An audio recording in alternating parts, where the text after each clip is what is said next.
Alhamdulillahirabbil alamin. Wassalatu wassalamu ala asyrofil anbiya'i wal mursalin wa ala alihi washabihi ajmain. Amma ba'du. Pertama-tama, marilah kita panjatkan puji syukur kehadirat Allah Subhanahu wa taala yang telah melimpahkan rahmat serta hidayah sehingga kita dapat berkumpul pada acara hari ini dengan keadaan sehat walafiat. Insyaallah tanpa kekurangan suatu apapun.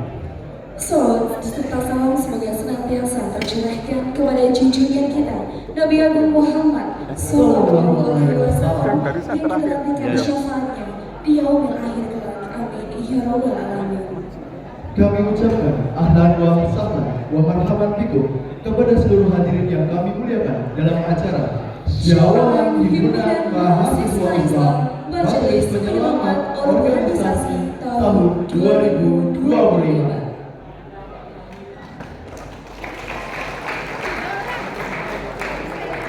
Syawal ini menjadi momentum berharga untuk menyambung silaturahmi, mempererat ukhuwah Islamiyah, serta menguatkan semangat berhimpun dalam barisan HMI.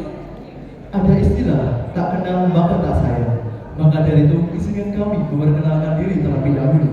Perkenalkan Kanda Yuda sekalian, nama saya Hidayat Ranaka, atau Kanda Yuda sekalian dapat panggil saya Kanda Naka. Kali ini saya tidak sendiri, saya didampingi oleh rekan saya. Saya Irman Didi Putri, Kanda Yuda sekalian bisa memanggil saya Yunda Irman. Selaku Master of Ceremony yang akan menemani acara Kanda Yuda sekalian pada hari ini.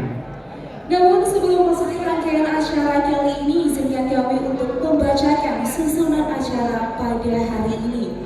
Acara hari ini akan dibawakan oleh MC. Kemudian akan ada tilawah Al-Quran. Selanjutnya menyanyikan lagu Indonesia Raya dan Himna HMI. Kemudian akan ada sambutan. Kemudian ada doa bersama. Dan dilanjutkan dengan talk show. Selanjutnya dokumentasi. Akan ada isoma. Selanjutnya ada penampilan spesial stand up comedy. Dan kemudian akan dibagikan door prize sejumlah 150 door prize. Kemudian ada penampilan live musik. Dan kemudian akan ditutup. Betul sekali. Memasuki acara pertama, mari kita buka acara hari ini dengan baca basmalah bersama-sama. Bismillahirrahmanirrahim. Selanjutnya adalah pembacaan tilawah Al-Quran. Kepada Kanda Saif, kami persilakan.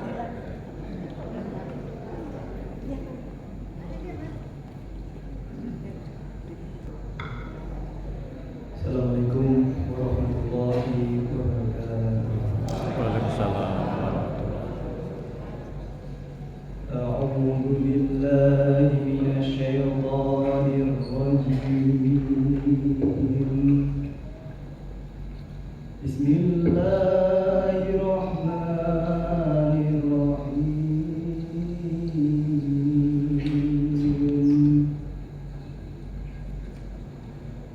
وسارعوا إلى مغفرة من ربكم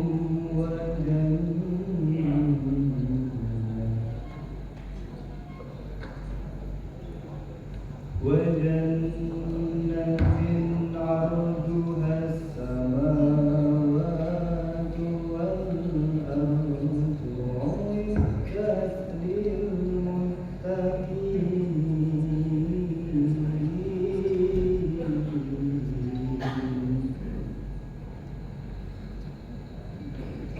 أعدت الذين ينفقون في السراء والضراء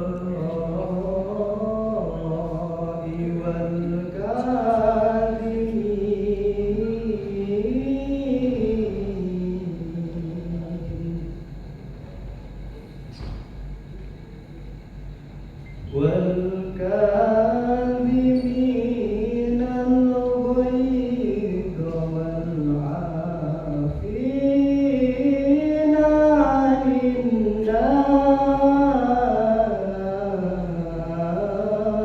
الناس والله يحب المحسنين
وأن الذين لا يؤمنون بالآخرة أعتدنا لهم عذابا أليما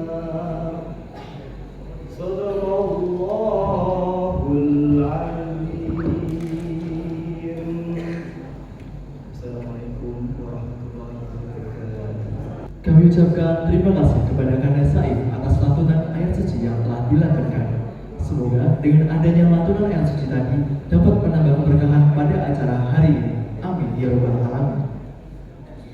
Acara selanjutnya adalah menyanyikan lagu Indonesia Raya dan Himne HMI yang akan dipandu oleh Yundaria. Kepada para hadirin akan dipersilakan untuk berdiri.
Kami ucapkan terima kasih kepada Yundaria atas pembawaan dirijen pada hari ini. Baik, memasuki acara selanjutnya yaitu doa bersama yang akan dipandu oleh Kanda Dr. Hamim Zarkashi. Kepada beliau kami persilakan.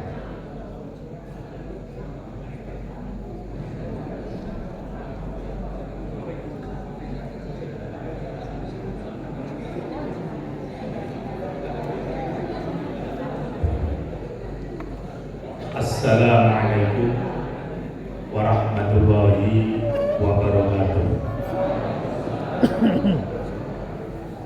Bapak Ibu sekalian, marilah kita berdoa, membacakan harapan dan permohonan kehadiran Allah Subhanahu wa taala. Semoga Allah senantiasa mengabulkan segala doa dan permohonan kita sekalian.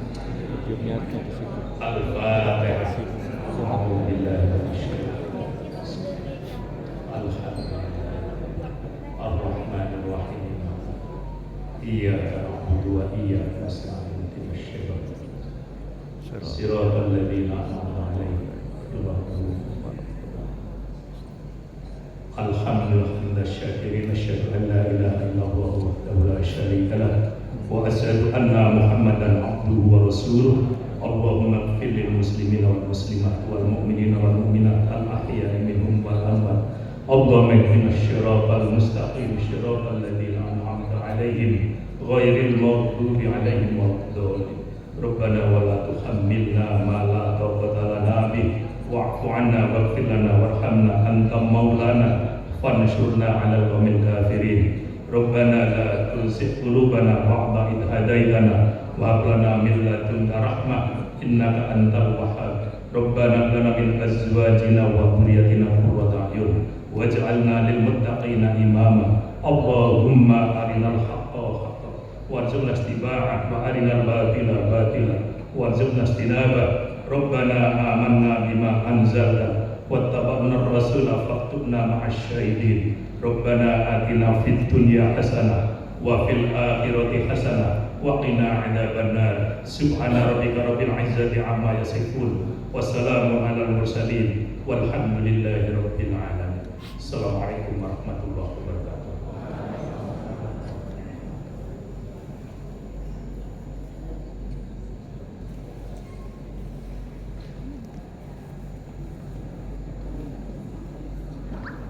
Baik, kami ucapkan terima kasih kepada Kanda Dr. Hamim Zarkashi atas doa bersama yang telah ditaungkan. Semoga dengan adanya doa tadi dapat menambah keberkahan dan juga senantiasa Kanda Yunda sekalian dalam lindungan Allah SWT. Memasuki acara selanjutnya yaitu sambutan. Sambutan pertama akan disampaikan oleh Kanda Dr. Sunarto MKes. Kepada beliau kami persilakan. Beri tepuk tangan yang meriah kepada Kanda Dr. Sunarto MKes.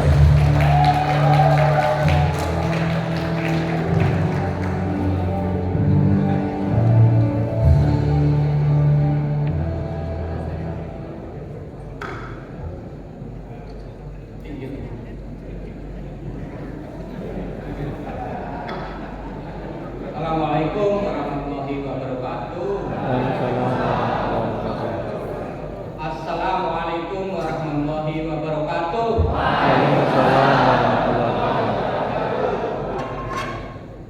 Puji syukur kita panjatkan kepada Allah Subhanahu wa taala. Salam dan salawat kita sampaikan kepada junjungan kita Nabi besar Muhammad sallallahu alaihi wasallam. Pada kesempatan hari ini kita berkumpul, berbahagia bersama, bernostalgia dan mungkin saling memaafkan di antara kita karena ini momen sawal kita. Mudah-mudahan acara yang kita selenggarakan bersama ini menjadikan ajang silaturahmi, ajang konsolidasi juga antara kita karena sudah lama kita tidak pernah ketemu. Tadi saya teringat dengan acara ini. Tadi kata Mas Yam, kita mengalami perubahan besar di HMPU ini. Dulu di zaman kita, zaman gerilya penuh dengan kekumuan. Sekarang sudah zaman glowing kata Mas Yam. HMI sekarang HMI glowing ya, HMI sudah di tengah-tengah format yang nyaman seperti ini, sehingga kita bersyukur ya ke depan kita mungkin. Tapi agenda kita sama, tetap reformasi. Sekali lagi agenda kita tetap perubahan dari mana. Bapak Ibu sekalian, saya atas nama panitia sebenarnya ini yang bekerja keras, Mas Mika, Mas Fikron dan kawan-kawan semuanya ini, adik-adik HMI cabang, terutama cabang Sleman. Jadi saya memang kenalnya mulai dari Prof. Rahmat Wahab yang sebelum MPO sampai zamannya Mas Naufal dan ketua cabang sekarang dan ketua Korkom UII Mas Damar datang nggak tadi. Jadi saya selalu didatangi ke rumah musim mereka. Jadi saya dari zaman lahirnya pertama sampai sekarang saya masih bergaul dengan mereka. Jadi saya tetap HMI ya, bukan orang pasca HMI, tapi saya masih HMI. Ya, Bapak Ibu sekalian, ini yang datang banyak sekali ya, mulai dari Prof. Rahmat Wahab, Prof. Torik juga hadir ya, akan dibawanya lagi. Prof juga ini, Prof juga, sampai Mas Dimas dan lain-lain ini. Mohon maaf nggak bisa saya sebut satu-satu, tapi semuanya tadi sudah saling kenal, saling datang. Mungkin yang jarang ketemu, Mas Jazuli 35 tahun nggak pernah ketemu, ini dari IKIP dulu paling rajin kalau ngurusi perkaderan. Zaman dulu Menteri Perkaderan itu ya seperti sekarang Menteri apa Pak Lukman ya, yang ngurusi LK dari hari ke hari sampai mabuk. Pak Imam itu dulu sampai muntah darah tuh, karena baterainya terus-menerus nggak pernah tidur gitu. Saya ingat itu karena sambutan. Tapi sambutannya di Mardia, di masjid-masjid pinggiran itu sering kita ketangkap, digusur gitu ya, disuruh bubar, baterai gitu. Itu zamannya Pak Imam, zamannya Pak Lukman. Jadi sangat menarik perubahan kita Bapak Ibu sekalian. Pada kesempatan hari ini selain teman-teman alumni HMI, ada teman-teman relawan yang jauh dari Purbalingga, ada dari Kebumen, dari Purworejo, dari Magelang, dari mana aja, dari Kendal, Pak Mbak Nur ya. Dari banyak sekali yang hadir karena memang kangen dengan kita semua dan terutama ingin ketemu dengan Pak Anies nanti. Pak Anies itu mungkin dari relawan teman-teman nanti mungkin mau foto dan lain-lain, karena foto nanti bisa menjadi spirit kita untuk perubahan nanti. Ya, atas nama panitia kami mohon maaf bila mungkin penyelenggaranya kurang baik, kurang berkenan di kita. Mudah-mudahan apa yang ada kita syukuri bersama, mudah-mudahan kita ke depan semakin banyak kumpul seperti ini, kita akan melakukan hal-hal yang positif untuk kita untuk perubahan Indonesia. Saya kira itu saja. Terima kasih sekali lagi, terima kasih dan mohon maaf bila ada kekurangan dan kesalahan dari kami panitia. Terima kasih pada adik-adik para glowing yang berbahagia. Terima kasih. Assalamualaikum warahmatullahi wabarakatuh.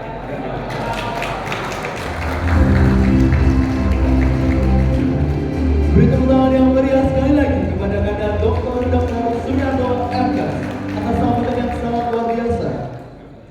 Baik, sambutan selanjutnya adalah sambutan dari Kanda Naufal Aishi selaku perwakilan dari HMI Muda.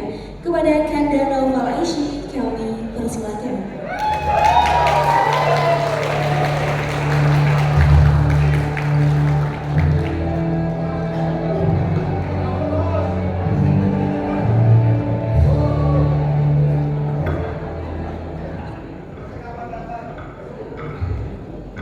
Assalamualaikum warahmatullahi wabarakatuh. Selamat siang Kanda Yuda, Abangda, Binda, Bapak Ibu semuanya. Ya, izin saya ke depan mewakili teman-teman yang muda, para junior-junior, para adik-adik, untuk menyampaikan beberapa hal. Sebelumnya karena masih syawalan momentum Hari Raya Idul Fitri, jadi kami mengucapkan mohon maaf lahir dan batin, terutama kepada senior-senior sekalian. Ya. Alhamdulillah hari ini kita bisa berkumpul di kampus UGM, dan juga momentum yang sangat luar biasa bisa berkumpul bersama lintas angkatan dan lintas generasi. Dari zaman tahun 70 mungkin sampai tahun 2025 yang sekarang ada semua di sini. Ya, kalau dulu Mas Narto tadi menyampaikan ini zaman perjuangan, kalau sekarang zaman glowing ya Mas. Zaman glowing. Ya. Jadi sedikit cerita Kanda Yuda. Dulu pertama kali gabung di HMI itu semester 2 itu diajak Mas Hasan dari ekonomi.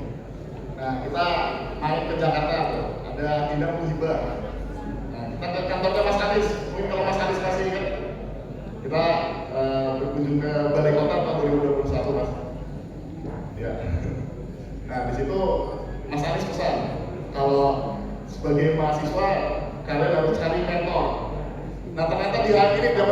koordinator. Ini kan minta fotoin.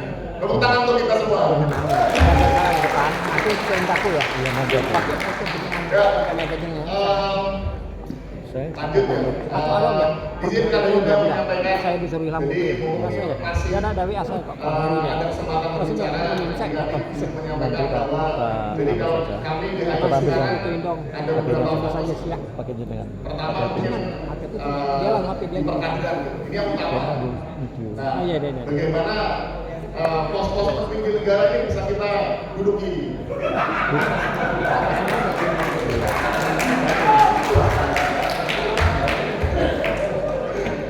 Ya, kita harus ada yang politisi nih, kayak Mas Anies. Mungkin Mas Gibran ini lagi ketum dari PKB. Atau mungkin ada yang lain gitu, ada yang jadi ketua MPR, atau jadi ketua Golkar misalnya. Nah, mungkin itu eskalasi ke sana. Kedua mungkin yang di akademisi ya, ada yang mungkin kayak Mas Tarto, dosen, Mas Lukman, dan saudara-saudara lagi yang di bidang pendidikan akademisi perlu juga disupport kan ke bidang itu gitu. Kemudian yang jadi pengusaha juga ini kayak Mas Fahmi punya pupuk nasawan. Adik-adik banyak nih Mas yang ingin jadi pengusaha. Mas Hasan, Mas Dimas ini punya kandang baru buat 200.000 ekor. Yang lain juga punya usaha itu. Nah, butuh disupport ini kan Yuda. Nah, ketiga mungkin yang di birokrat supaya kita merata sebenarnya. Atau kalau Mas Dimas ngajarin ini diaspora. Oh iya, ini jadi izin Mas Dimas ini ketua panitia. Nah, izin di depan Mas, wakili. Nah, mungkin terakhir sebelum ditutup karena juga dari adik-adik HMI apa ya? Jadi kan kemarin kita sempat nonton film Lafran katanya HMI ini semangatnya adalah keislaman dan keindonesiaan. Nah, semoga masih sampai sekarang gitu, mengawal 78 tahun Indonesia merdeka sampai saat ini. Nah, kami rasa kalau kita bicara ukhuwah, apa nih ukhuwah kalau kita berpecah belah gitu. Jadi kami dari teman-teman HMI di UGM itu ingin sebenarnya kalian untuk HMI ini bisa bersaling.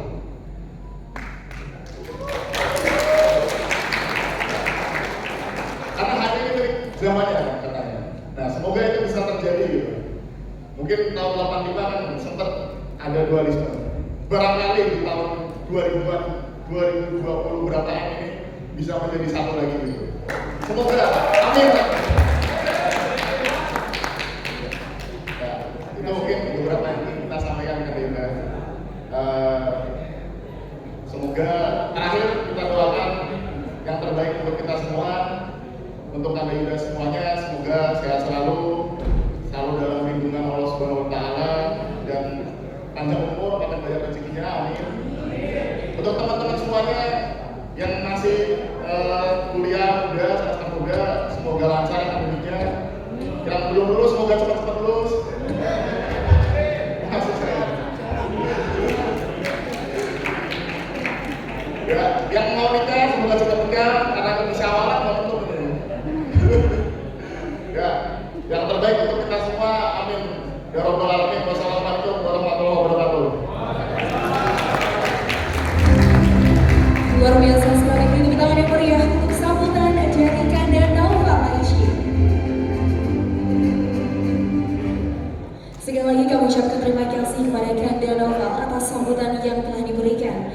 Semoga sambutan tadi memberikan kita insight yang begitu banyak ya Kanda Raka. Betul sekali Yuda. Dan seperti yang disampaikan oleh Kanda Naufal tadi bahwa acara syawal ini merupakan momentum bagi kita untuk saling menjalin silaturahmi seperti itu Kanda. Terus saja jadi ajang yang tepat untuk bertemu yang para kader-kader muda bersama saudara-saudara HMI yang sangat inspiratif. Betul sekali, di acara yang super megah dan luar biasa ini Kanda Raka, tentunya kami tidak lupa ingin mengucapkan terima kasih kepada salah satu sponsor kita luar biasa sekali dari Suara Gama Group. Tepuk tangan yang meriah untuk Suara Gama Group. Tepuk tangan yang meriah kepada Suara Gama Group. Atas dukungannya akhirnya kita bisa menyelenggarakan acara yang luar biasa megah ini Kanda. Terus sekali Yuda. Nah, kali ini tibalah kita pada salah satu sesi acara yang paling ditunggu-tunggu. Baik, namun sebelum itu ya Kanda ya, akan ada door prize yang luar biasa sekali.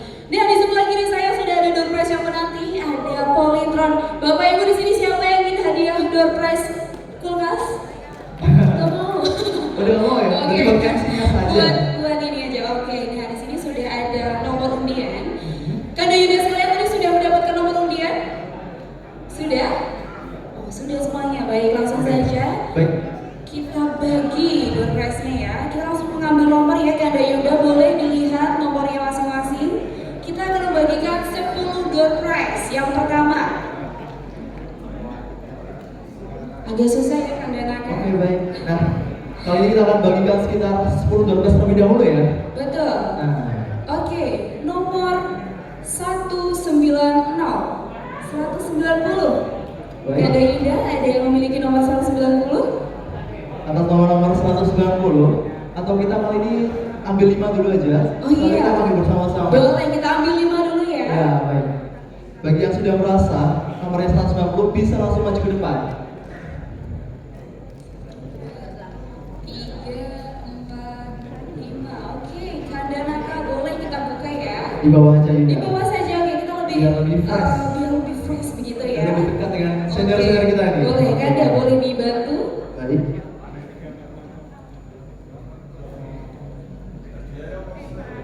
Hadiahnya luar biasa loh Bapak. Ini ada Polytron. Ada banyak sekali door-prize yang nantinya bisa digunakan oleh Kanda Yuda semuanya. Baik, Yuda dapat nomor berapa Yuda? Nomor 145. Yo, siapa yang mendapatkan nomor 145? 145. Selanjutnya ada nomor 32. 32. Bagi atas nama. Oh baik Bapak, boleh maju Bapak. Luar biasa sekali, dapat door prize lumayan loh. Boleh Bapak, boleh maju ke depan untuk mengambil door prize-nya. Mantap, Bapak. Masih ada lagi Yuda? Masih ada lagi. Berapa lagi? Kanda Naka? Masih ada 3 lagi sebenarnya. 3 lagi, dibantu dibuka. Agak sulit ya bukanya ya. Iya betul. Nomor 22. 22. Oh luar biasa sekali ya. Ternyata bersampingan nomor 22. Kemudian nomor 121. 121. Oh tidak ada. Baik, Bapak yang tadi dapat nomor boleh langsung maju saja untuk mengambil hadiah door prize luar biasa sekali. Door prize-nya apa ya ini ya? Dapat apa? Dapat tiket umroh. Oh. Sepeda ya. Dapat sepeda. Ya, semoga 5 nomor. Oke. Karena yang tadi nggak ada, kita ulang lagi ya. Ambil nomornya ya, Kanda Yuda. Ya, karena yang maju baru berapa ini? Ada 1. 2, masih 2. Dua. Oke, Oke. langsung dibuka saja Kanda. Baik ya. Oke. Atau mungkin kita ini ya, kita minta yang ambil dari bapaknya yang paling depan, dari Kanda yang depan boleh mengambil 1 nomor, boleh dibuka Kanda. Waduh, siapa tahu ya nomornya sendiri Kanda? Malah beruntung Kanda, alhamdulillah dapat door prize akhirnya. Boleh dibuka Kanda? Boleh dibantu Dibuka dibuka? saja. Iya. Kira-kira nomor berapa Kanda? Oke, berarti nomor 225. Nomor 225. 22. Wih, luar biasa sekali di depan ya, sudah standby ya Kanda Naka ya. Luar biasa sekali, langsung saja. Oke. Siap. Kita langsung ke meja sebelah. Monggo Kanda boleh dibuka. Kira-kira nomor berapa ya? Boleh dibuka saja Kanda. Oke, kita baca. 1-0 keluarga besar HIMI MPU. Talkshow-nya menjadi ruang berbagi gagasan, refleksi serta inspirasi dari para narasumber luar biasa yang akan mengisi hari kita dengan perspektif segar dan penuh nilai. Dan tentunya sesi ini akan dipandu oleh moderator kita yang sangat luar biasa keren. Beliau ini merupakan salah satu pemuda berprestasi di daerah istimewa Yogyakarta tahun 2024. Betul sekali. Beliau merupakan salah satu mahasiswa berprestasi juga di Universitas Gadjah Mada. Langsung saja ya, sebelum kita memasuki ke narasumber yang super keren, kita perkenalkan dulu moderator kita yang luar biasa sekali. Kami undang kepada Yuda Anissa Dini Kamila.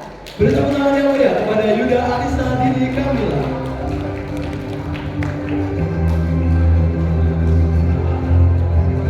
Bagaimana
bicara tentang umat, tetapi kadang dipimpin oleh mereka yang tak kuat menahan godaan, menghalalkan segala cara, menjatuhkan orang lain demi memperkuat diri sendiri. Oleh karena itu, pada hari ini, di panggung ini, kita hadir untuk memperkuat persaudaraan serta bersama-sama akan bicara tentang kepedulian kita atas berbagai problematika yang ada di negeri ini. Baik, dialog ini akan dibagi menjadi 2 sesi. Sesi pertama saya akan berdialog dengan narasumber, dan pada sesi yang kedua saya akan memberikan kesempatan kepada Anda Yuda sekalian yang hadir pada sore hari ini untuk bertanya langsung kepada masing-masing narasumber kita. Sebelumnya, saya akan memperkenalkan para narasumber kita pada sore hari ini. Narasumber kita yang pertama, Kanda Anies Rashid Baswedan PhD. Beliau ini merupakan Gubernur DKI Jakarta tahun 2017 sampai 2022, sekaligus tokoh nasional. Narasumber kita yang kedua, Kanda Dr. Lukman Hakim Hasan. Beliau ini merupakan dosen sekaligus aktivis Orde Baru. Dan narasumber kita yang ketiga, teman-teman dulu dong, kedua narasumber kita ini. Dan ada narasumber muda juga, yaitu Kanda Gibran Muhammad Nur SPT. Beliau ini merupakan Ketua BMKM UGM tahun 2023 dan saat ini sedang menjabat sebagai Wakil Ketua Harian Dewan Pengurus Pusat Partai Kebangkitan Bangsa. Baik, langsung saja kita sambut dan beri tepuk tangan yang meriah untuk ketiga narasumber kita pada sore hari ini.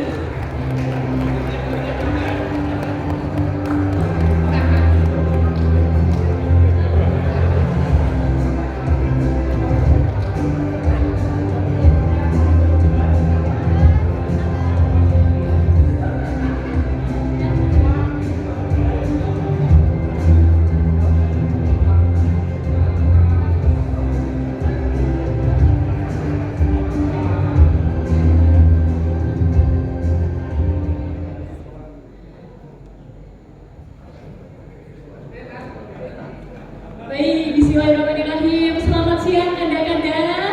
Bagaimana kabarnya dari Kanda Gibran? Alhamdulillah sehat, kurang bisa. Alhamdulillah, lagi sibuk di DPP ya Mas? Sedang longgar soalnya kesini ya. Oke, meluangkan waktunya ya Mas ya. Dari Mas Anies, bagaimana kabarnya Kanda Anies?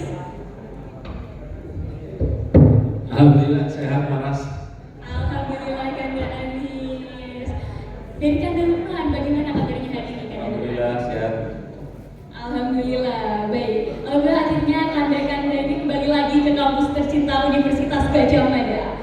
Baik Kanda Yuda, kita melihat bagaimana alumni-alumni HMI dan juga HMI muda pada saat ini berkiprah di berbagai hal, berkontribusi untuk Indonesia di bidangnya masing-masing, baik mengabdi kepada masyarakat atau berbagai hal positif lainnya. Baik, ini langsung saja kita mulai dari Kanda Gibran terlebih dahulu ya, mungkin nanti satu persatu untuk secara teknisnya. Apa sebenarnya Kanda Gibran makna dari ukhuwah Islamiyah dan kepedulian dalam konteks bangsa hari ini? Yang kan kalau kita lihat kondisi negara akhir-akhir ini itu sedang suram-suramnya, sehingga banyak ya muncul digaung-gaungkan ada Indonesia darurat, Indonesia gelap, seperti itu. Mas Gibran dulu. Siap, terima kasih Mbak Anissa. Pamungkas Mas Anies, Mas Lukman. Di Malaya Muda disuruh ngomong duluan ini, disuruh ngomong duluan ini ya. Kalau melihat konteks Indonesia saat ini, kalau sedikit kita berkontemplasi dengan perspektif kita sebagai kader HMI yang lama di UGM, memang kondisinya sangat runyam, gitu ya. Kondisinya sangat runyam. Satu hal yang menjadi alasan kenapa, atau satu hal yang menjadi faktor utama kenapa birokrasi di dunia sangat runyam adalah karena sangat jauh dari kata teknokratisme. Jadi kalau misal kita semua, Anda juga sekalian, melihat jajaran kabinet, gitu kan, itu bisa kita bilang mayoritasnya itu adalah orang-orang yang aktif secara full time di politik, bukan seorang teknokrat. Itu dua hal yang cukup sukar untuk dijalankan di negara yang sebesar ini. Jadi teknokratisme yang sangat minim di Indonesia. Hasilnya apa?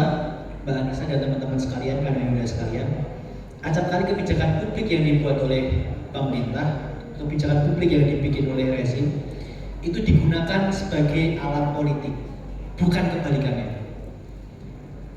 Jadi kebijakan publik digunakan untuk tujuan politik. Seharusnya dibalik, politik digunakan untuk menjalankan kebijakan-kebijakan publik yang bermanfaat. Sekarang kita bisa melihat banyak program yang sangat populisme yang sangat masif, yang kadang sangat jauh dari rasionalitas yang objektif. Sebut saja kan banyak tuh program-program populis sekarang yang cukup banyak mengenai terkena catatan ya, kayak misal program makan bergizi gratis. Mungkin presiden punya niatan baik, tetapi dalam pelaksanaannya perlu ada banyak sekali perbaikan. Meskipun saya berada di partai koalisi, tapi saya bisa sampaikan bahwa ya memang banyak program populis yang perlu untuk diperbaiki. Yang kedua PR-nya adalah di soal pendidikan. Kenapa negara Indonesia ini sangat runyam belakangan ini? Karena salah satu faktor utamanya adalah soal pendidikan. Di beragam negara yang sangat berkembang, Mbak Anissa dan teman-teman sekalian, pendidikan menjadi salah satu motor utama dalam menjalankan suatu bangsa. Beberapa waktu yang lalu saya sempat studi banding ke Xiamen. Xiamen itu salah satu kota di Cina. Bulan Desember kemarin, akhir tahun. Saya melihat secara gamblang bahwa masyarakat Cina itu sangat gantung dengan pendidikan. Makanya kalau kita mendengar ada gium dalam bahasa Arab itu kan disampaikan bahwa tuntutlah ilmu sampai ke negeri Cina. Persoalannya adalah di Indonesia itu pendidikan masih cukup diprioritaskan, tetapi hanya sebatas formalitas. Kalau misal Anda juga sekalian lihat, kalau di undang-undang itu ada namanya mandatory spending untuk pendidikan sebesar minimal 20%.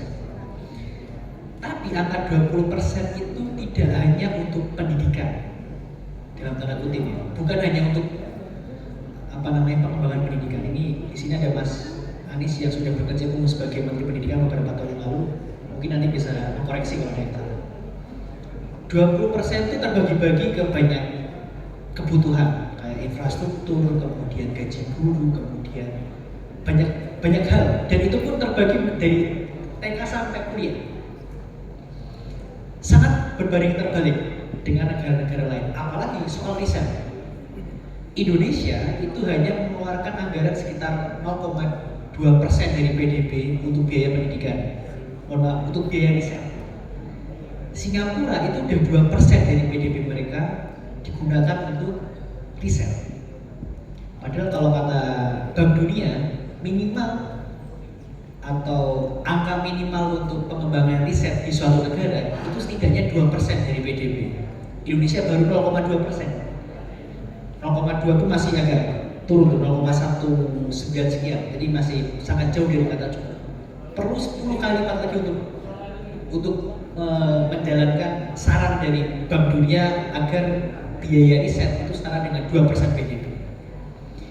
Jadi itu Mbak Anissa, dua faktor mungkin kenapa Indonesia belakangan ini masih cukup runyam, karena pertama soal isu teknokratisme yang masih belum menjadi isu publik, belum menjadi perhatian rezim. Yang kedua soal pendidikan yang kalau secara anggaran memang lebih 20% sekarang, tetapi penempatan angka 20% itu harus lebih arif dan lebih sesuai dengan kebutuhan masyarakat. Oke, baik, terima kasih. Semoga menjawab. Iya, terima kasih. Jadi ada teknokrat dan juga pendidikan, betul sekali, bersama lagi dengan adanya efisiensi anggaran ya Mas ya. Itu juga akan menghambat di berbagai sektor lainnya, termasuk salah satunya pendidikan. Baik, kemudian pada Mas Anies, oleh dengan pertanyaan yang sama Mas Anies, apa sebenarnya makna persaudaraan di dalam konteks bangsa kita yang di bangsa Indonesia, Mas Anies, dengan berbagai problematikanya pada hari ini?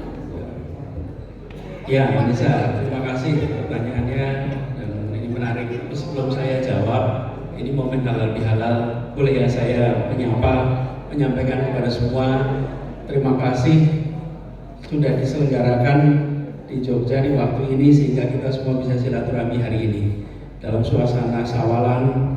Selamat Idul Fitri, mohon maaf lahir dan batin, mohon maaf salah, hilaf, kata, ucap, jabat tangan yang tak terjangkau, WA yang tak terjawab. undangan yang tak terpenuhi, mohon dimaafkan lahir dan batin. Kemudian ini forum silaturahminya kok ya tempatnya di UC. Ini Prof. Rahmat, UC itu perasaan kita dulu tuh ruangan paling besar yang ada di Gajah Mada. Sekarang itu rasanya kok kayak kecil ya. Mungkin ukuran badan kita memang sudah makin besar sekarang itu. Dan tempat ini bersejarah karena ketika kita sama-sama aktif sama Mas Lukman dulu, ini Anissa lahir tahun berapa Anissa? Kelahiran tahun 2003. Nah itu, jadi beliau ini aktivis oposisi Orde Baru. Oposisi Orde Baru. Ya, bukan aktivis Orde Baru ini. Ini yang dikejar-kejar sama Orde Baru itu namanya. Nah, jadi kalau tiga tadi disebut aktivis Orde Baru, apa sudah balik ya di ujung? Ya? Nah, tapi di tempat ini kita merasakan salah satu suasana Orde Baru. Tempat ini mana Mas Torik di sini? Hah? Sholat.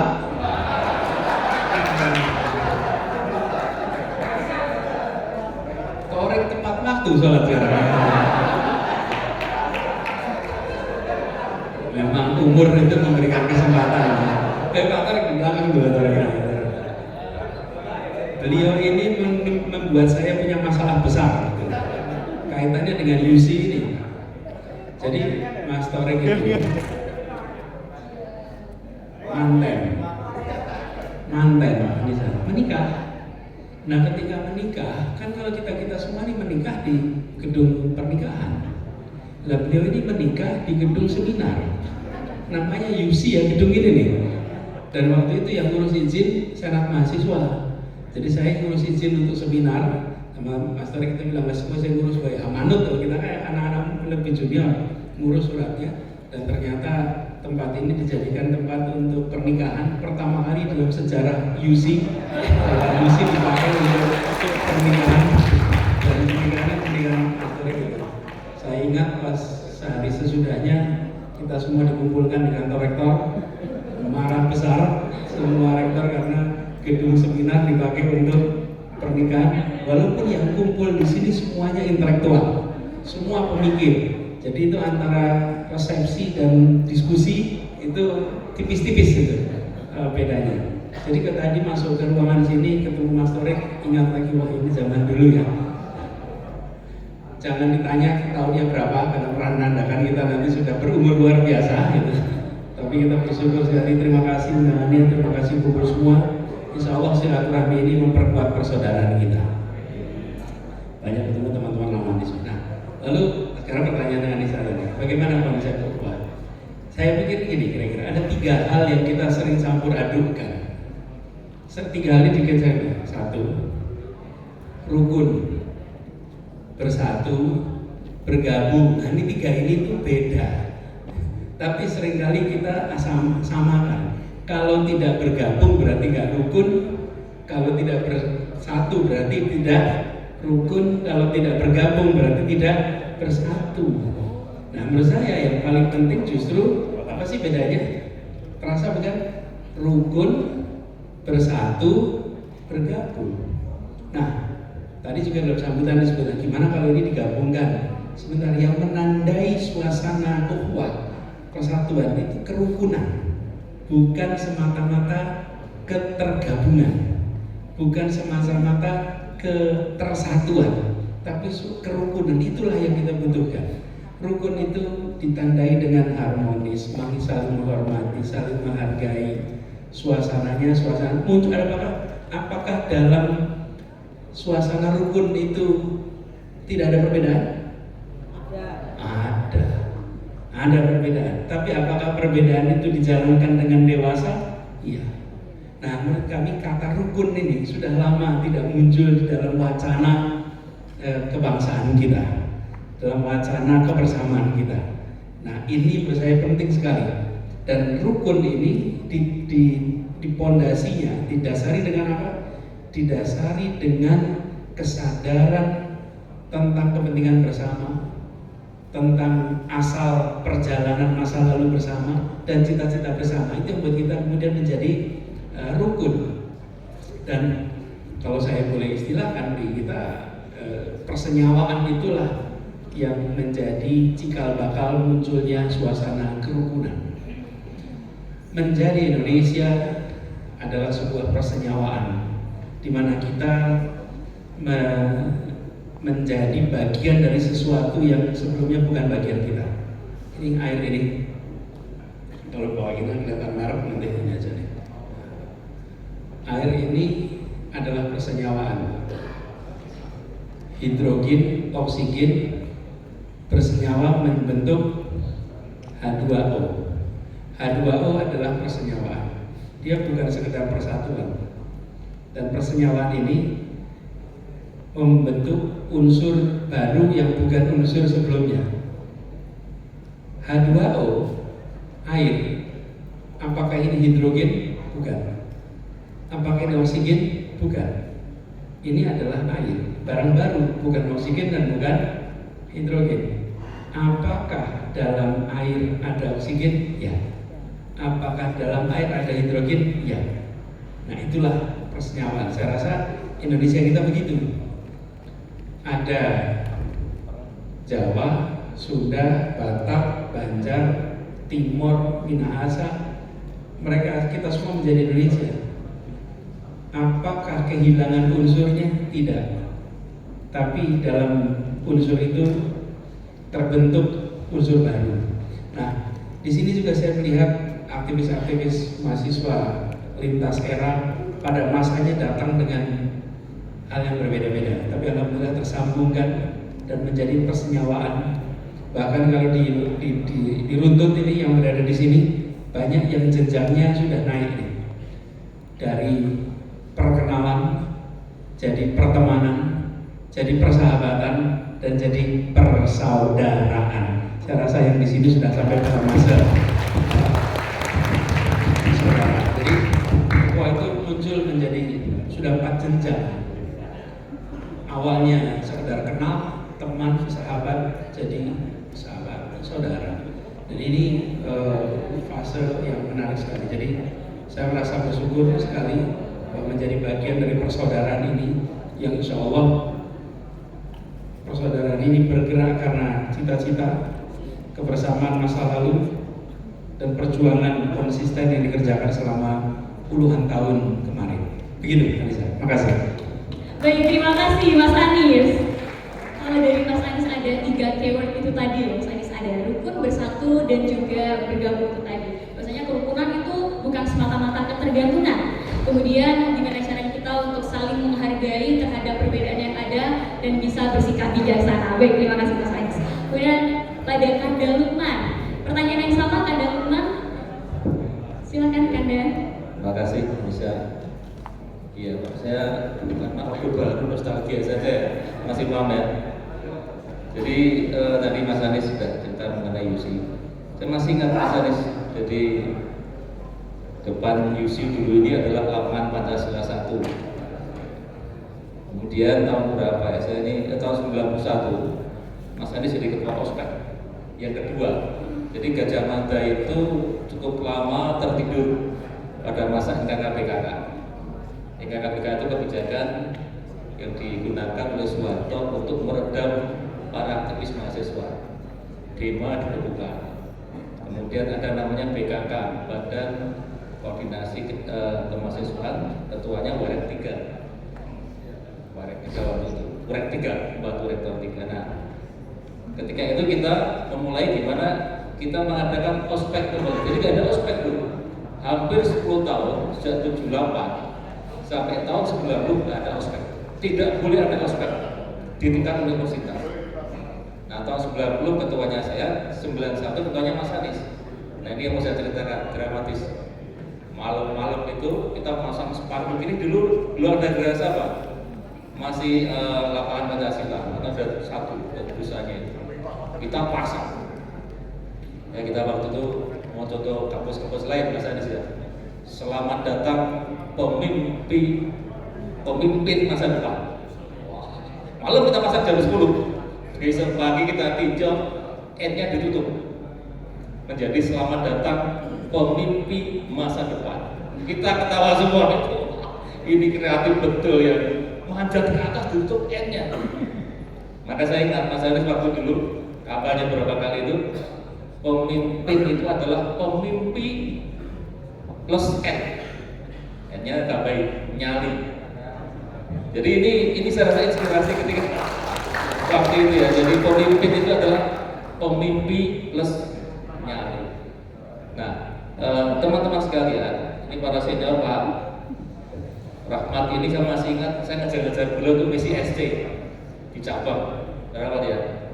Oh, soal ikut misi SC, LK2, ada Mas Said Bulele, Bang Zulkifli nggak ada ya? Zulkifli Halim ya.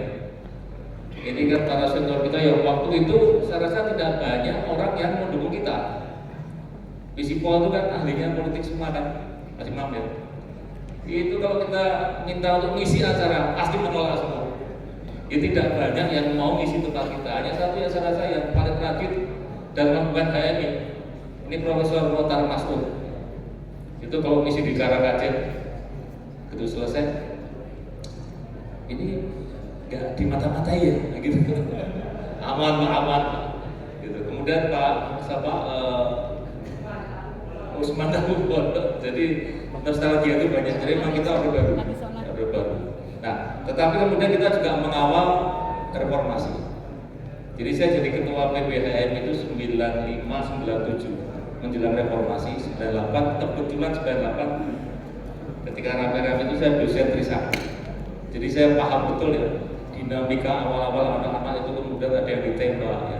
Kemudian menjadi milestone munculnya reformasi. Nah, saat ini sudah 27 tahun.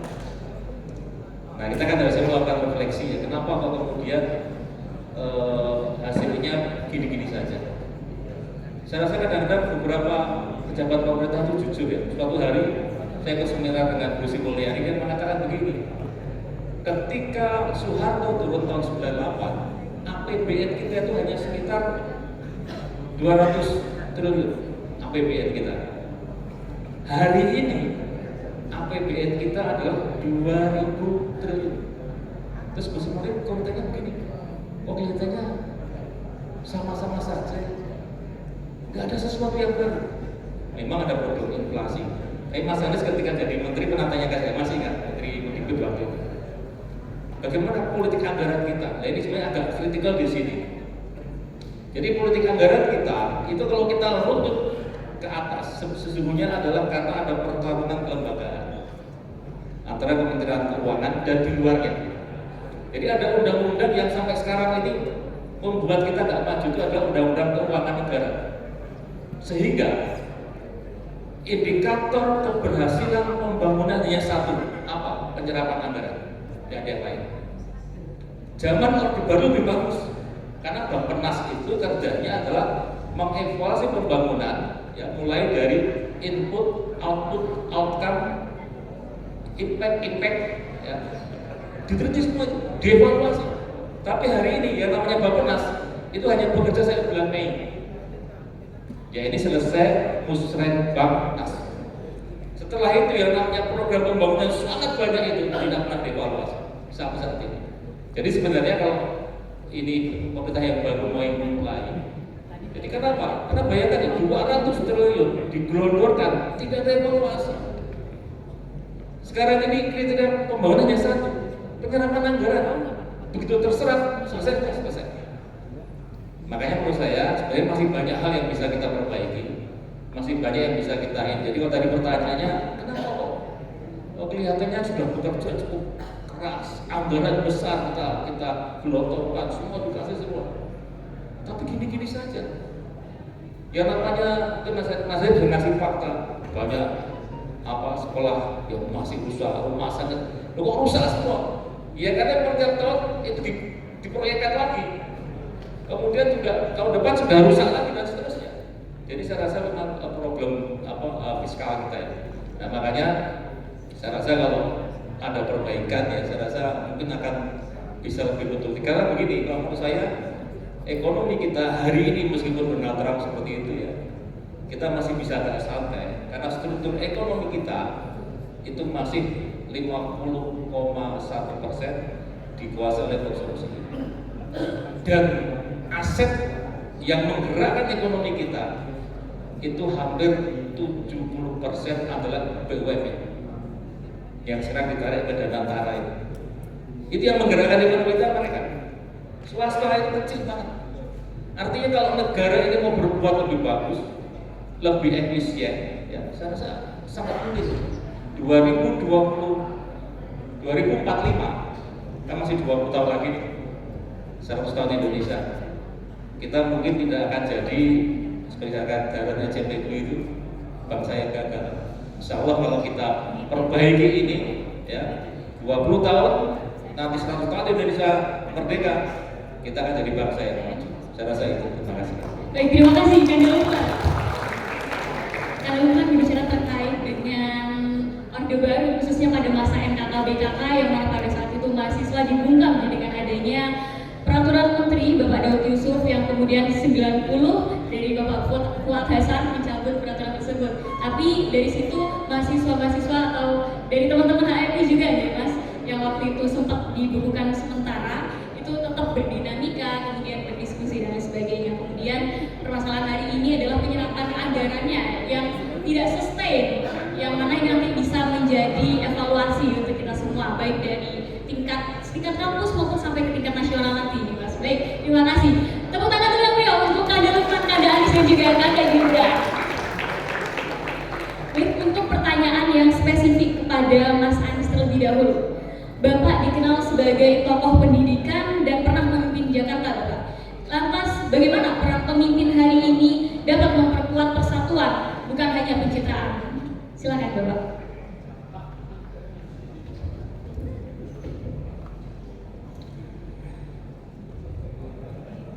Ketika kita bicara tentang sebuah bangsa, sebuah negara, penting sekali untuk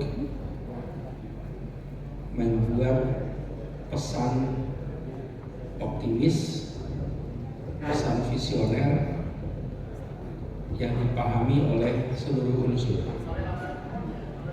Jadi saya membayangkan kepemimpinan di tingkat kebangsaan, tingkat kenegaraan itu seperti mengelola, memimpin sebuah perjalanan kapal tanker yang panjangnya 1 km. Beda dengan memimpin perjalanan kapal perahu speedboat yang panjangnya 5 meter. Sama-sama nahkoda, sama-sama di air, tetapi yang satu tanker 1 km, yang satu kapal panjangnya 5 meter.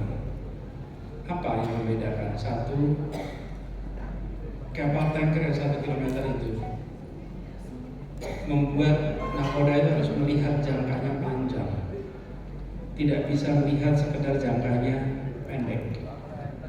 Bahkan kalau mau menggeser arah perjalanan, dia harus memutar kemudi beratus-ratus kali, dan mungkin baru kilometer ke-7 itu nampak belok. Dari 1 sampai 7 itu gak kelihatan belok, dan selama gak kelihatan belok itu dibutuhkan ketabahan, kesabaran, penjelasan, kekuatan untuk tahan. Tapi kalau naik kapal speedboat panjangnya 5 meter, ya dibelokkan di sini, ya belok juga langsung saat itu. Nah, memimpin bangsa yang sebesar ini itu membutuhkan kemampuan untuk melihat panjang ke depan. Dan itu saya tadi katakan kenapa visioner itu penting, karena melihat jangkanya panjang. Nah, untuk itu diperlukan pemahaman yang baik tentang urusan-urusan yang mendasar yang ada di Republik ini, sehingga yang disebut sebagai visi itu visi yang sesuai dengan kenyataan yang sedang ada di bangsa kita hari ini maupun ke depan. Nah, kalau kita tidak memiliki kesadaran panjang itu, sulit untuk bisa visioner. Apa sih visioner itu? Vision itu artinya pandangan. Jadi kalau orang memiliki vision itu orang memiliki pandangan. Visioner itu artinya dia memiliki pandangan yang ke depan, yang jauh. Itulah disebut sebagai visioner. Nah, bagaimanapun juga di negeri seperti kita dibutuhkan itu. Dan kalau ada visioner, maka dia bisa melampaui urusan-urusan politik jangka pendek karena melihat dalam jangka yang panjang. Lalu yang kedua,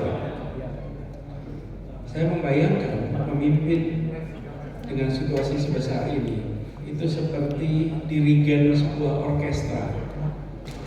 Dirigen sebuah orkestra itu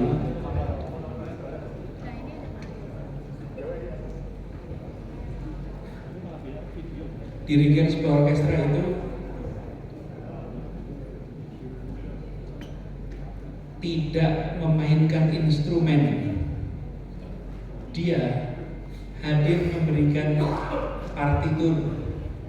Partitur itu notnya yang harus dimainkan oleh masing-masing. Partitur kan ada. Kalau tadi istilahnya Mas Lukman tadi seperti Pak Pernas itu menyiapkan partitur.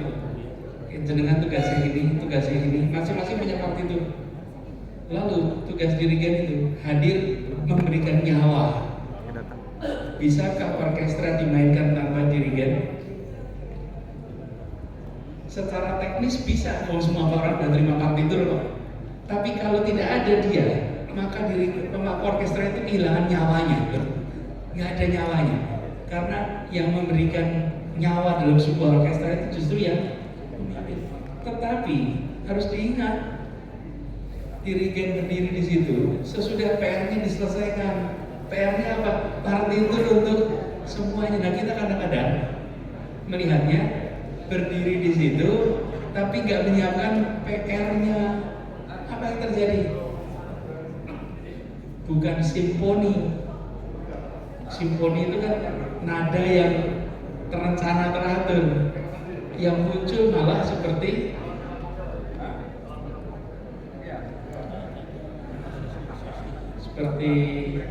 jamming session, bervariasi. Nah, ketidakteraturan menjadi muncul. Kenapa? Karena hadir di tempat yang memimpin, tetapi PR-nya belum dibereskan. Nah, lalu yang ketiga, apa yang menjadi penting di dalam menyusun ini semua? Teman-teman, terus sekalian saya hormati, saya berkali-kali menyampaikan ini, saya ulang di sini soal skala memimpin. Kalau kita memimpin 20 orang, ya 20 orang dikasih tugas satu-satu. Kalau kita memimpin 2000 orang atau 200 orang, ya bikin struktur organisasi. Lalu kasih tupoksinya, diberikan job description masing-masing. Tapi kalau kita memimpin 200.000 orang atau 200 juta orang, maka memimpinnya menggunakan nilai, values. Pakai nilai. Nilai itulah yang menjadi rujukan. Dengan begitu, semua unsur yang ada akan memegang nilai itu. Kalau di dalam bahasa kaum intelektual sering disebut sebagai ideologi. Dengan gagasan, nilai, maka semua unsur nanti akan bergerak ke arah yang sama. Nah, jadi saya membayangkan, Anissa, untuk kita berbicara di skala nasional, membangun kebersamaan menuju sebuah cita-cita, maka itu dibutuhkan. Nah, ada yang missing di dalam perjalanan beberapa dekade terakhir ini. Saya beberapa kali dalam forum sering dengar, Pak, kita harus punya GBHN lagi. Kita harus punya rencana pembangunan 5 tahunan lagi. Saya komentar sedikit soal ini. Mungkin yang generasi pasca 98 nggak alami, tapi yang pra 98, teman-teman semua ikut penataran P4 ya dulu. 100 jam. 40 jam, 45. Itu terima dokumen tebal sekali bukan? Pedoman termasuk dalamnya GBHN. GBHN itu tebal sekali. Kita semua ingin mengatakan kita ingin baca GBHN. Pertanyaan sederhana, apakah kita pernah baca GBHN itu? Banyak dari kita, yuk kita kembali ke GBHN, tapi kita nggak pernah baca. Apa yang terjadi? Gagasan yang besar dan kompleks itu diturunkan dalam bahasa komunikasi politik yang sederhana. Namanya pertumbuhan, pemerataan, stabilitas. Ada 3 kata kunci aja.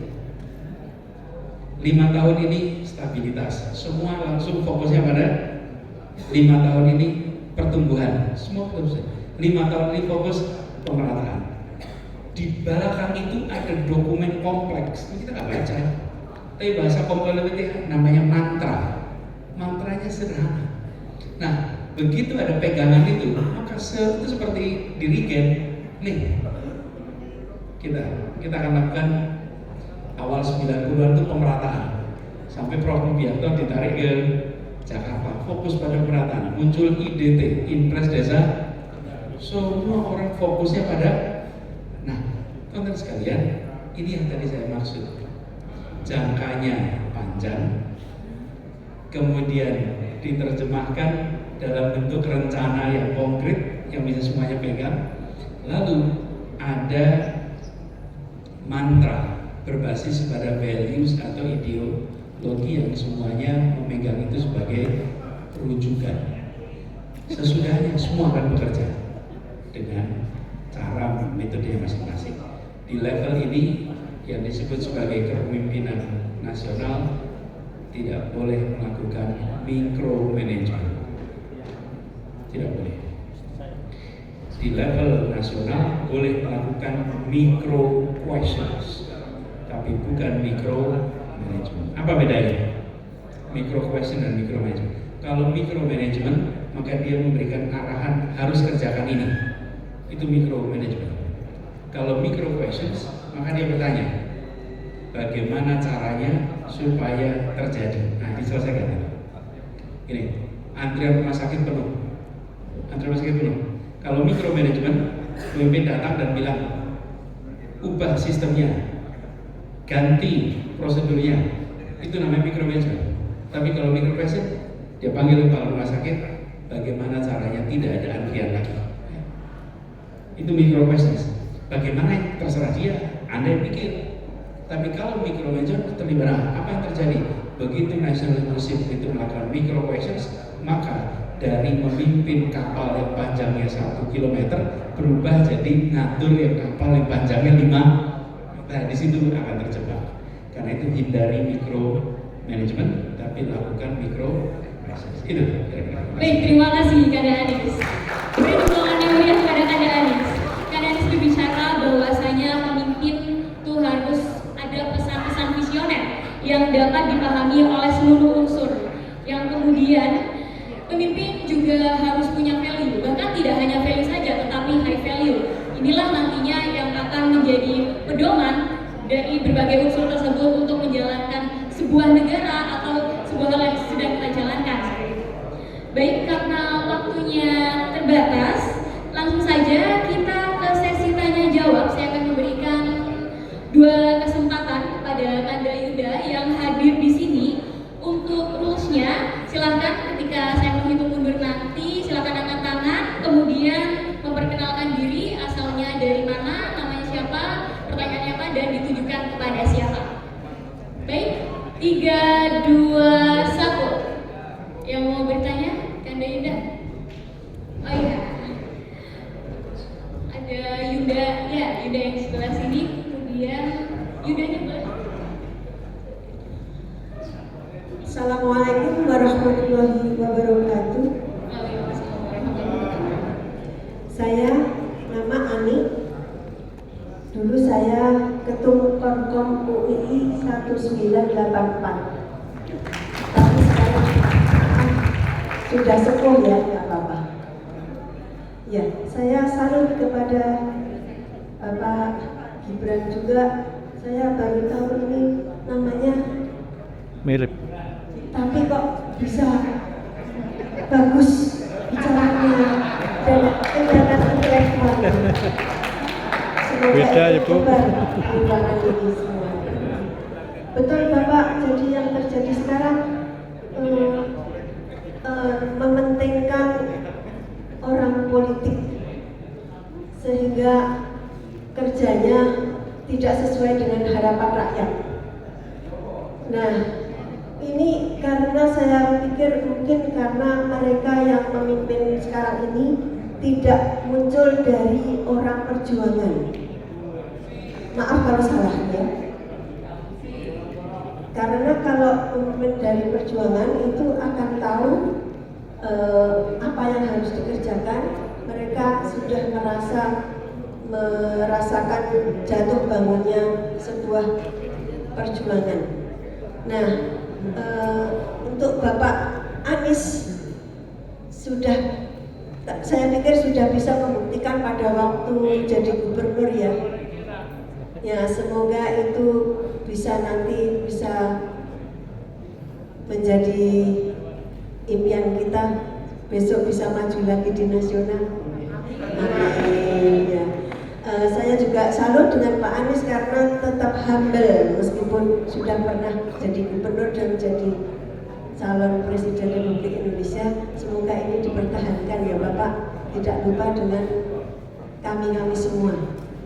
Terima kasih. Kemudian saya lihat juga Bapak Lukman Hakim, betul Bapak jadi perjuangan anak-anak dahulu. Maaf saya sebut anak-anak ya karena saya sudah sepuh. Beda sekali dengan zaman kita. Kita dulu itu dikejar-kejar tentara, kok malah senang.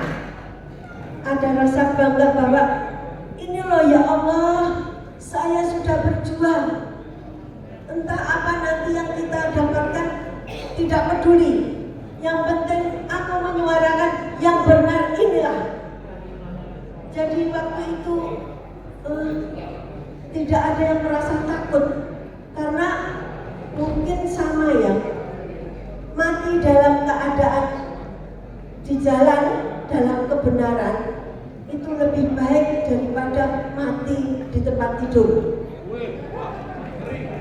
tanpa ada iman, apalagi di tempat maaf perjudian atau tempat maksiat yang lain.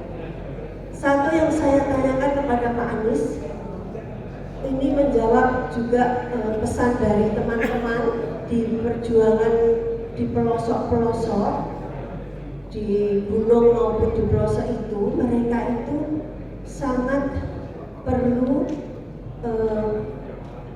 tokoh untuk bisa masuk ke sana. Maaf ya, ini koreksi untuk Bapak Anies, mungkin salah saya ya.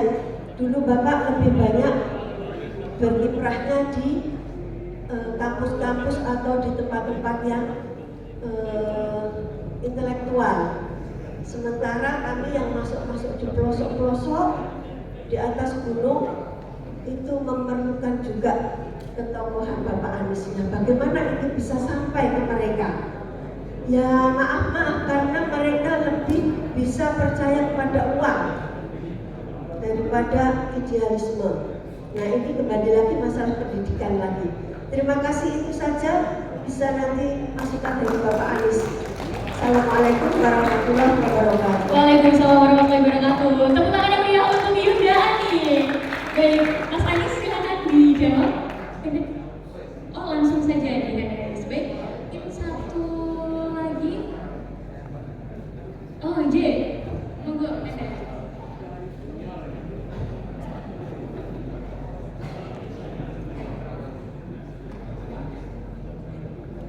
Assalamualaikum warahmatullahi wabarakatuh.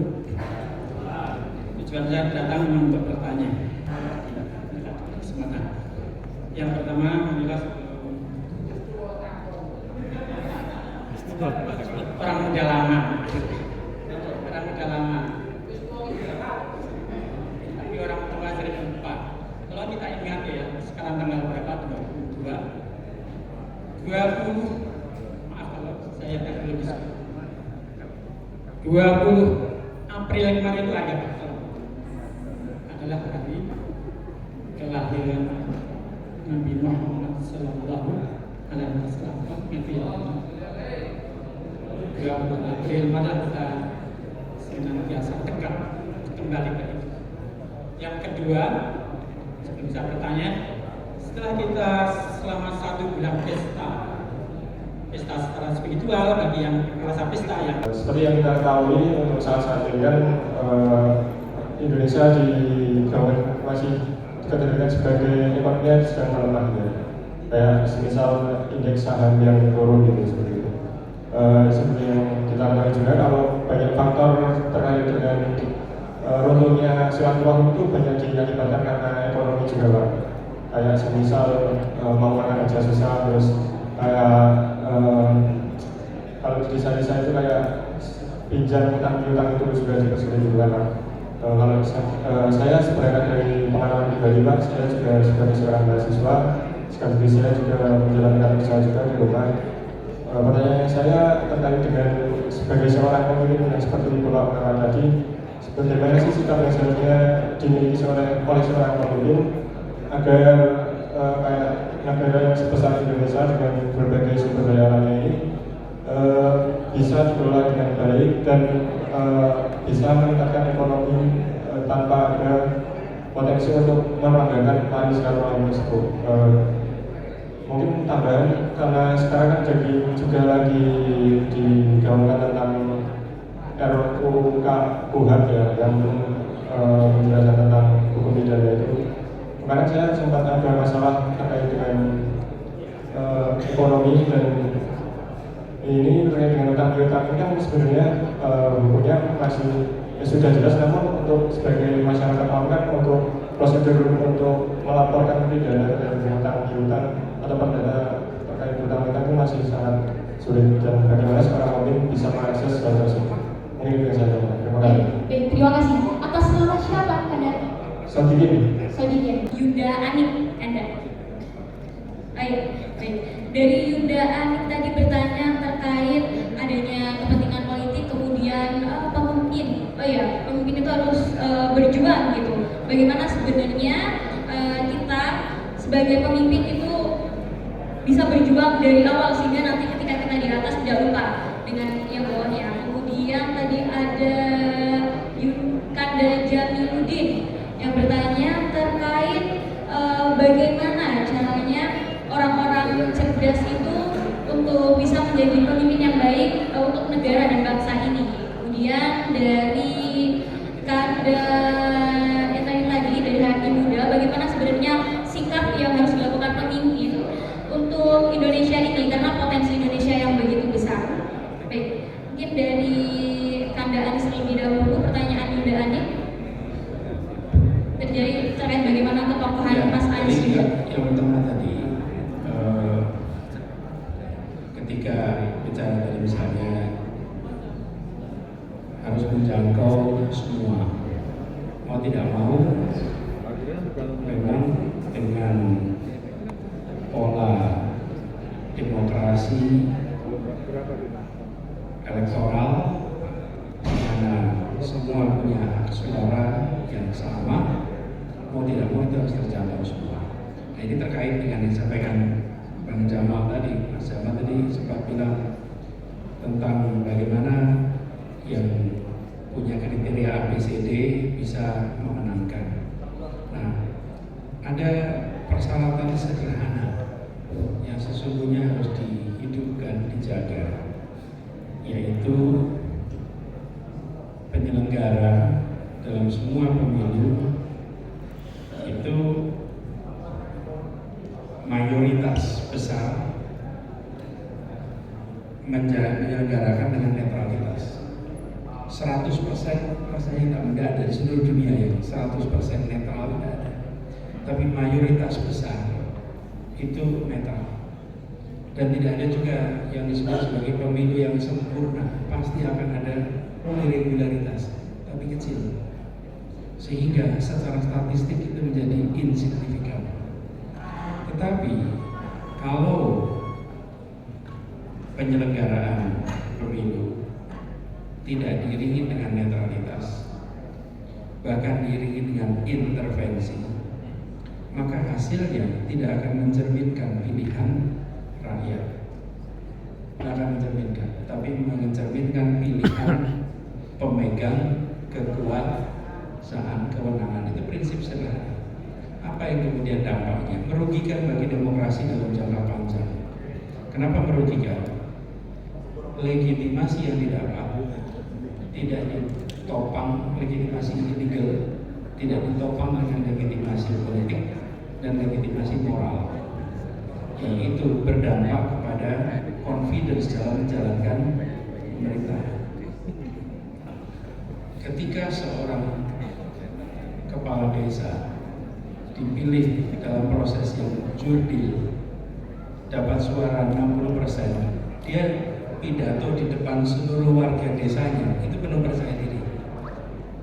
Tapi kalau kepala desa itu dipilih melalui intervensi, pada saat dia bicara di depan warganya, dia tidak percaya diri, walaupun angkanya 60%, tapi semua yang di situ itu tahu, saya kemarin perangkat desa ikut bayar, ikut mengerjakan, dan itu mempengaruhi kepada confidence di dalam mengambil keputusan, di dalam menyusun timnya, di dalam membuat kebijakan dan eksekusi, dan itu berdampak panjang.